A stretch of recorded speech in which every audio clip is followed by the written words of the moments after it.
A dire situation in Japan. As we've been reporting, Japanese officials said to be discussing a possible last resort to solve the nuclear crisis there, the so-called Chernobyl option. That's when officials dump massive amounts of sand and concrete on the reactors, essentially sealing the entire mess inside. That's what crews at Chernobyl did back in the 1980s to avoid an even bigger catastrophe. Physicist Michael Kaku joins us now with more on how that might work. He's also, by the way, the author of the new book, Physics of the Future, the Next 100 Years. Thanks for being with us, Dr. Kaku. Glad to be on. All right, so they've been using helicopters to try to spray water. What do you make of that? It's like using a squirt gun against a forest fire. I mean, it's pathetic.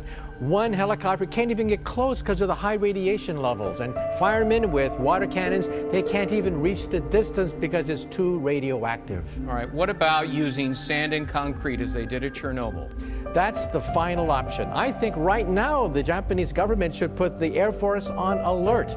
That's what Gorbachev did in '86, put the Red Air Force on alert, armed them with helicopters, borated water, sand, concrete, and dump 5,000 tons of concrete on the Chernobyl reactors, stopping the reaction. Even at Chernobyl, the so-called sarcophagus, that's what they called it, it eventually cracked and leaked radiation into the atmosphere. I think it's still leaking, right? It's still on. The core is still melting into the earth. But the main thing is to stop it, because if this thing has an uncontrolled release of radioactive fission products, we're going to lose a good chunk of northern Japan. Japan as a nation's integrity could actually be threatened. And that's why I think the main thing right now is to stop it. We can debate about secondary long-term effects later, but the main thing is to stop the bleeding. And plutonium is actually created during the fission process. It's more dangerous than uranium. That's right, and also realize that Unit 3 has MOX fuel containing plutonium.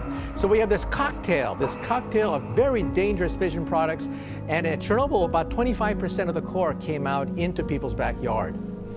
Yeah, plutonium has a 25,000-year half-life. I think uranium is, I looked it up, 700 million years half-life. We're talking about the life of the solar system, 4 billion years for uranium-238. A meltdown is forever. Parts of the Chernobyl area are a dead zone, even today.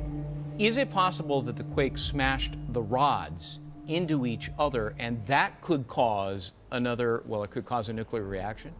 It's possible because we don't even know the state of the generators, the state of the core. We can't even get close to it. There's no electricity there, no pumps, no cooling water. The rods are exposed, up to 70% core damage in Unit 1, and we simply don't know what's happening because it's too dangerous to get in there. And when they evacuate, the thing is going to be in free fall. Meltdown is inevitable once they have full evacuation. Now that sounds awful. And at the same time, we're getting reports that traces of radiation are surfacing in Southern California. And again, the workers have to evacuate as soon as it gets too radioactive. And once they abandon ship, the ship goes down. That means full-scale breach of containment. That is the China syndrome. A meltdown is forever. A meltdown is forever. A meltdown is forever. A meltdown is forever. A meltdown is forever. A meltdown is forever. A meltdown is forever. A meltdown is forever.